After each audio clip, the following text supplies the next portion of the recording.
오늘 우리가 함께 나눌 말씀 마태복음 10장의 말씀입니다. 마태복음 10장의 말씀 우리가 1절을 보면 예수께서 그의 12제자를 부르사 더러운 귀신을 쫓아내며 모든 병과 모든 약한 것을 고치는 권능을 주시니라 이렇게 말씀을 시작하고 있죠. 우리가 9장을 마지막 부분 특별히 이제 37절 38절 보니까 제자들에게 예수님께서 추수할 것은 많되 일꾼이 적으니 추수하는 주인에게 청하여 추수할 일꾼을 보내주소서 하라라고 말씀하시는 장면, 목 잡는 양과 같이 고생하며 기진하는 이 무리들을 보시면서 제자들에게 하신 말씀인데, 예수님께서 그 추수할 일꾼들을 보내시는 그런 장면으로 여러분들이 이해를 하시면 될 것 같습니다. 이 12제자들에게 어떻게 하셨느냐? 더러운 귀신을 쫓아내고 고치는 권능을 주셨다. 예수님께서 가르치고 전하고 고치시고 하시는 것 여러분 기억하셔야 되죠. 예수님의 3대 사역.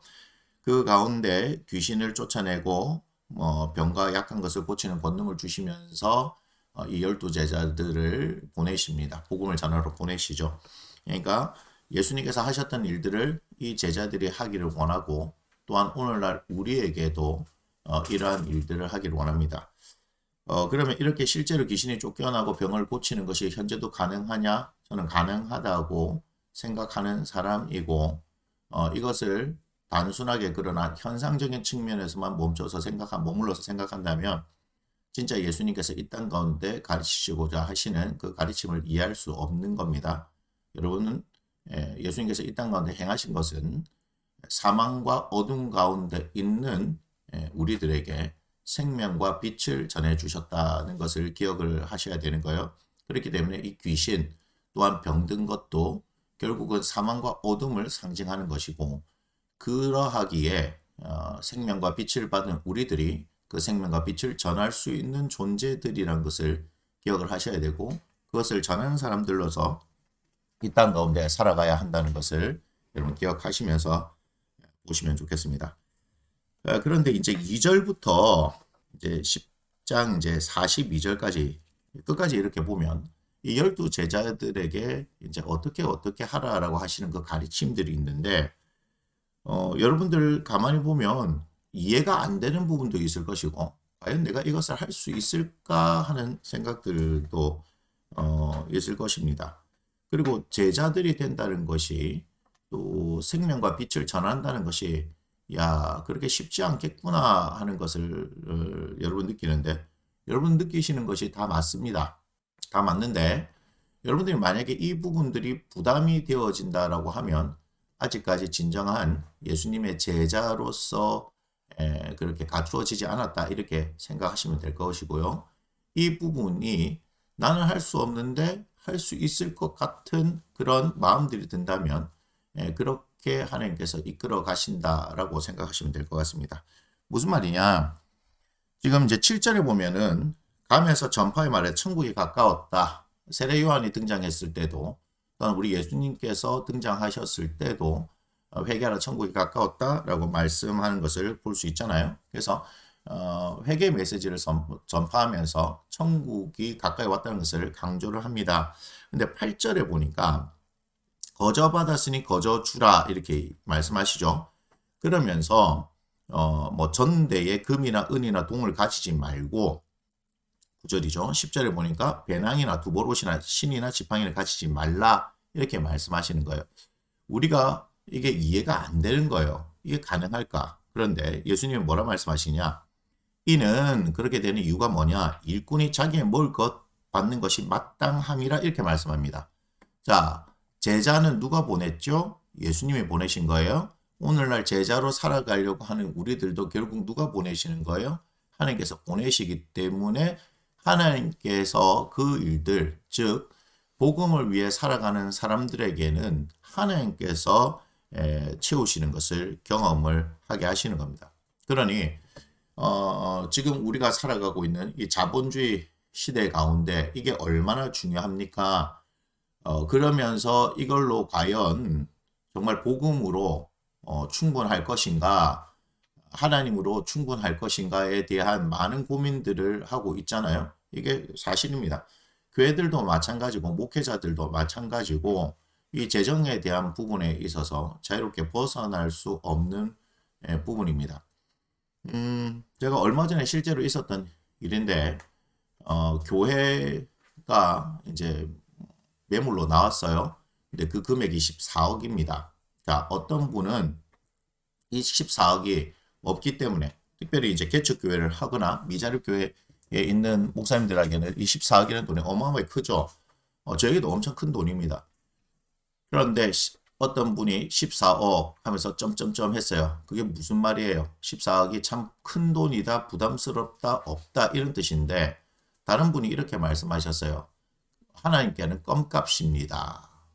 참 우리가 쉽게 표현하는 부분이에요. 저도 예전에 그 교회가 한 100억인가 주고 지었던 교회라고 저는 얘기를 들었습니다.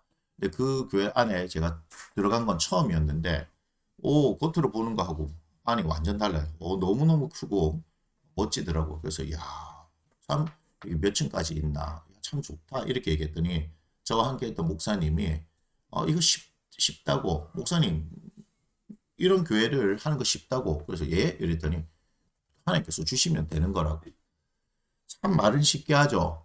그 하나님께서 주신다고 하면은 수많은 교회들이 왜 상가에서 또 뭐 지하에서 그렇게 목회를 하고 있겠습니까? 그러니까 그런 부분들이 하나님 입장에서는 쉽다라고 하지만 하나님께는 쉬운데 왜 우리에게는 나타나지 않느냐? 이걸 우리가 생각해 봐야 하는 거예요. 자, 그래서 이것이 일단은 먼저 우리에게 도전이 될 겁니다. 그 다음에 이제 16절 이후에 보니까 내가 너희를 보내 양을 이리 가운데로 보낸 것 같도다. 그러므로 너희는 뱀같이 지혜롭고 비둘기같이 순결하라. 우리에게 요구하시는 거죠. 이 세상 가운데서는 뱀같이 지혜로워야 되고 비둘기같이 순결해야 합니다. 지혜롭다는 것이 여러분 잘못되어지면 순결하지 못한 것이 그러니까 세상의 지혜는 그렇잖아요. 그죠? 순결하지 못한 것이 되어집니다. 그러니까 이 부분들에 대해서 잘 아셔야 되고 또한 크리스찬들이 지혜롭지가 못해요. 순결한 부분만 자꾸 생각하다 보니까 이 세상 가운데 지혜롭지 못하는데 뱀같이 지혜롭고 비둘기같이 순결하라고 말씀하시는 것. 근데 이게 어떻게 가능하느냐? 19절에서 20절에 나옵니다. 그때 너에게 할 말을 주시리니 말하는 이는 너희가 아니라 너희 속에 말씀하신 이 곧 너희 아버지의 성령이시니라. 결국 보냄을 받은 자들은 하나님의 성령의 절대적인 이끄심들을 따라 살아갈 때 이 세상 가운데서 뱀같이 지혜롭고 비둘기같이 순결할 수 있다는 것을 말씀하고 계시는 거예요. 그러면 오늘날을 살아가고 있는 우리에게도 제가 늘 언제나 말씀을 따라 성령을 따라 강조하고 있는 것처럼 우리가 하나님의 말씀과 성령을 따라 살게 되어진다면 충분히 제자로서의 삶 그리고 예수님께서 말씀하신 것처럼 뱀같이 지혜롭고 비둘기같이 순결한 삶을 살아갈 수 있다라고 말씀을 합니다. 그러면서 우리에게 목숨을 걸고 뭐 예를 들면 선교하라 또 뭐 어떤 순교의 신앙을 가지고 하라 이렇게 말씀을 하는데 저는 조금 다르게 생각합니다. 이거 오해하지 말고 들으세요. 열심히 하다 죽는 거 쉽습니다. 그런데 그게 아니라 끝까지 견디는 게 어렵습니다. 그래서 예수님도 봐요. 22절 너희가 내 이름으로 말미암아 모든 사람에게 미움을 받을 것이나 끝까지 견디는 자는 구원을 얻으리라. 그래서 여러분 저는 끝까지 견디기를 원합니다. 끝까지 견디시는 여러분 됩니다. 그래서 23절에 이 동네에서 너희를 밖에 하거든 저 동네로 피하라 이렇게 말씀하시죠. 피해야 되는 거 피해야. 그래서 내가 진실로 너에게 이르노니 이스라엘 모든 동네를 다 다니지 못하여서 인자가 오리라. 그러니까 우리가 목숨 걸고 뭐 신앙생활 하는 거 이건 쉬운 거예요. 그런데 끝까지 견뎌내면서 박해를 피해 다니면서 이 주님의 일들을 행하는 거 이게 더 어렵다고 저는 생각합니다. 실전 한번 해보세요.